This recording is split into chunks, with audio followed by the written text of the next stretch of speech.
listen to somebody going, oh yeah, your hamster died. Yeah. No, I'm so sorry. Hold up. Oh yeah, no, I'm really sorry about the hamster though. Like, it's terrible. No one wants, like, no, we're no longer, like, we're not even friends. Like, at that point, how are you gonna disrespect my hamster? Like, that's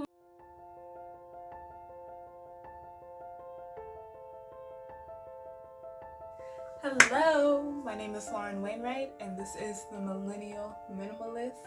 Welcome back to my course. So today we're going to be talking about the 7 things that will help you get your life together. If you want your life to do a 180, keep watching. So these are things that I've applied into my own life, and they've really worked for me.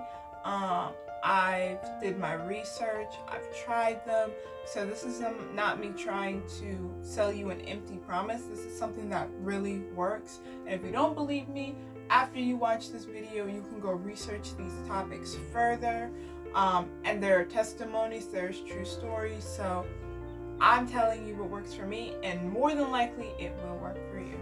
So let's get started.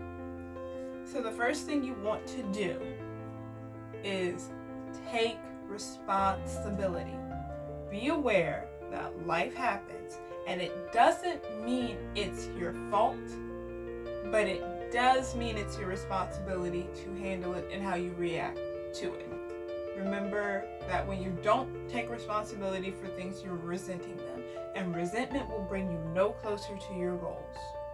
You have to want to take responsibility.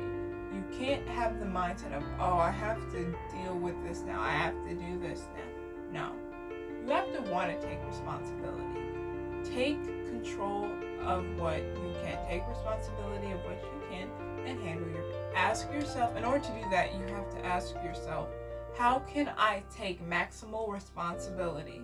What can I do to be the most responsible in this situation at hand? That's what you need to ask yourself in order to take maximal responsibility. Almost like when you take responsibility for your own life, it's almost like you're parenting yourself. So when you're a parent, you want to give the best to your child. And when you take responsibility for yourself, you want to be the best parent you can to yourself. So, step number 2, we want to trim the fat. That means the art of letting go. Art of letting go is when you let go of things that are not essential in your life. That could be clothes, that could be people, that could be situations, that could be events, could be a job. It's when you let go of things that aren't essential in your life. Then you need to ask yourself, what are my priorities? Ask yourself, what are your priorities? When you prioritize, I encourage you to make a list. That's what I did, of what's very important to you in your life. After you do that, then you'll be able to kind of understand what is most valuable in your life. And then you can put your time toward these things more often than not. Because oftentimes we push our priorities for somebody else's priorities. We push what's important to us so we can go work or do something for someone else that has prioritized their goals. That is not what we want to do. We want to prioritize ourselves, be less available, and then if time arises or if you want to take responsibility for something else, by all means do that. But make sure you've prioritized. Final tip for the art of letting go is just be mindful in everything that you do. So it could be being conscious about what you eat, the music you listen to, the people you hang around, the people that you date, how often you're around certain family members. It's very, very important to be mindful in everything that you do, to make conscious decisions and every 3. Now this is referring back to the toxic people. Not everybody is toxic, but we want to choose wisely. 4 quarters is greater than 100 pennies. Let's get into that. So, you need to ask yourself, would you rather 4 people know you very well or 100 people know you superficially? for me, I mean, I would choose the 4 people who know me well, who really know my heart, versus 100 people just saying, oh yeah, I know her, but I don't really know her, because no one knows your heart. And if no one knows your purpose or your heart, then they can't really know you, and they can never really build a relationship with you that you may want or so desire. So it's important to take quality over quantity always. Another point is that sometimes we outgrow people. Sometimes we outgrow things and situations, and that's okay to outgrow. Because if you're not outgrowing, you're not growing. So, like I said in my toxic friends video, not every person is bad, but sometimes they are in a situation that doesn't align with yours, forcing you to either grow out of it, or they sometimes will grow with you, but oftentimes they won't. And it's important not to stop growing for somebody else. Don't let anyone stunt your growth, girl. Don't. Number 4, listen to listen. So this is where we get into empathic listening, which is the type of listening where you are engaging, you want to listen, you're really engaged with the person. It's very important to put in the time and effort to hear somebody and to listen to somebody. No one wants somebody on their phone typing, and then if you're talking to me and you're telling me that your dog died, and I'm texting or Instagramming, and I'm like, oh wow, that's terrible. You see, like, the disconnect, how I'm not listening, I'm responding, but I'm not listening to you. People like to be listened to you. Now, if you told me your dog died, I would be like, oh my God, I'm so sorry. Is there anything I can do? Are you okay? I know you've had your dog for over 10 years. It was such a good dog. You know, you see how I'm more engaged, and I'm not saying these are the scenarios all the time. It doesn't necessarily have to be death or something bad, but people like to be heard. That's, I mean, even as you're watching this video and I'm making this course, I'm engaging with you, but it's important to have my audience listen to me and to hear what I'm saying. No one wants to not be listened to. It's a terrible feeling. So it's important to be a good listener. It'll help you establish better relationships. And overall, when you listen to people, it teaches you patience. It definitely does. Because you're not always listening to respond. You're listening to actually listen.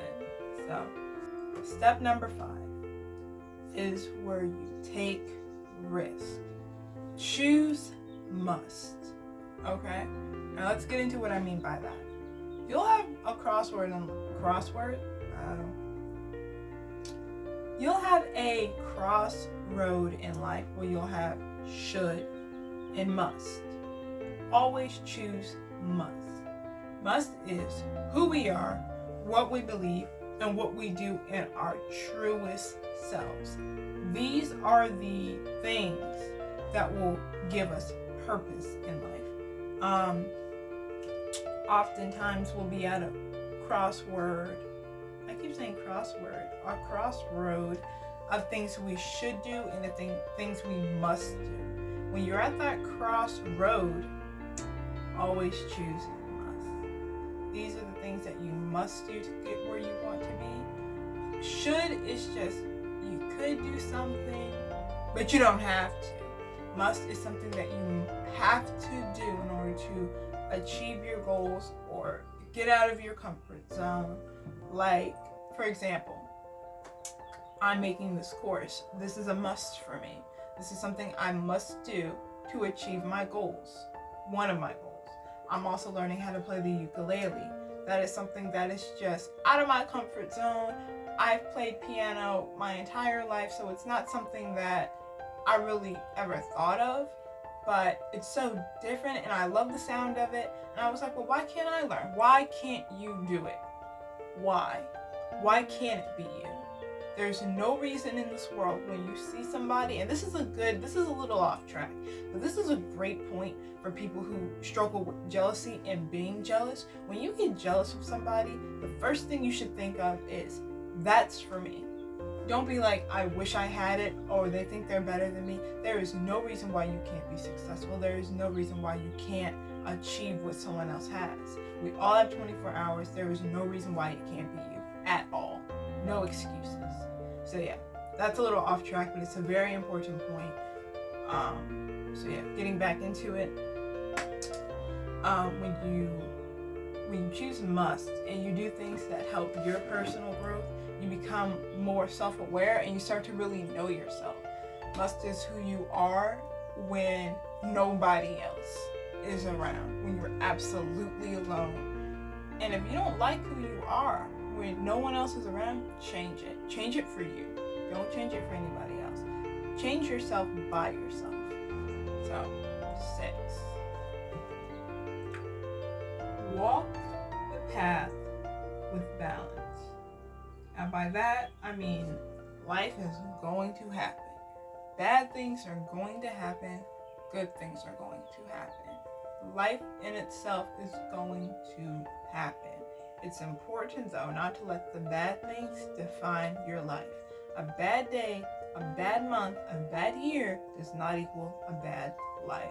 So, when you walk this path, it's important to walk in the middle. Bad things will happen, good things will happen. Be balanced, stay balanced. Walk with discretion, and it's very important when good things come your way, celebrate them. Celebrate them with people who will celebrate with you. Don't try to feel bad about your accomplishments because of someone else's situation.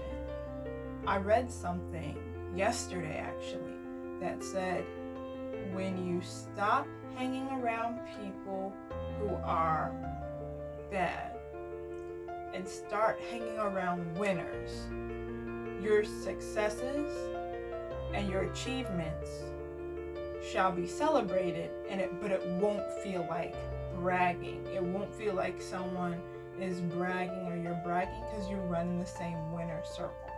So that's very important too. But like I said, it's all in balance. Don't let the bad things define you. Don't let the good things take control of your life. Just be completely balanced. 7. The last one of the 7 steps to help me change my life. Meditate on death. Now, this is more of a perspective. I'm not asking you to go and talk to the dead at all. This is all perspective. I want you guys to reflect on the miracle of life.